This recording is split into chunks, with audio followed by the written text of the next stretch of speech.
From inmates getting into bloody fights to a correctional officer accused of smuggling in drugs. The Justice Department announced a dozen new criminal cases today, all related to activity inside a federal jail in Brooklyn. And as investigative reporter Tim McNicholas reports, it's all happening in the same facility housing two high-profile inmates. Prosecutors say this February 22nd fight sent 5 inmates to the hospital, one of them with 18 stab wounds. Security cameras captured inmates in the melee holding sharp weapons, including this one, which is about a foot long.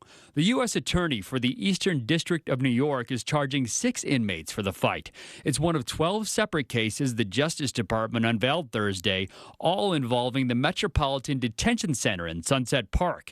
In another case announced Thursday, prosecutors said staff discovered a package on the roof of the jail containing 18 cellular telephones, approximately 345 grams of marijuana, and a liter of drinking alcohol. Investigators believe MS-13 gang members in the jail used a smuggled phone to communicate about the package with a man who was arrested in Minnesota this week. The Justice Department also says in another case, a correctional officer at the jail got caught trying to smuggle in vacuum-sealed bags of marijuana and cigarettes.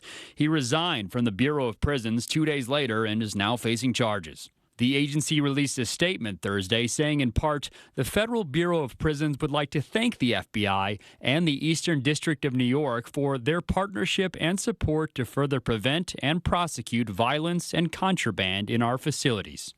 And Tim, tell us more, because this is not the first time prosecutors have looked into this facility, is it? That's exactly right. You know, back in the fall, just a few months ago, the Justice Department charged 9 inmates for violence and contraband. And Christine, that included charges for murder and attempted murder. We mentioned in the introduction to your report that there are 2 high-profile people at this facility. Yep. Remind us, our viewers, who's now being housed there. So that is where both Sean Diddy Combs and Luigi Mangione are being held. So there's been a lot of interest recently from people, a lot of attention on that facility from people wondering what life might be like for them inside those walls. Absolutely. All right, Tim, thank you. We appreciate it.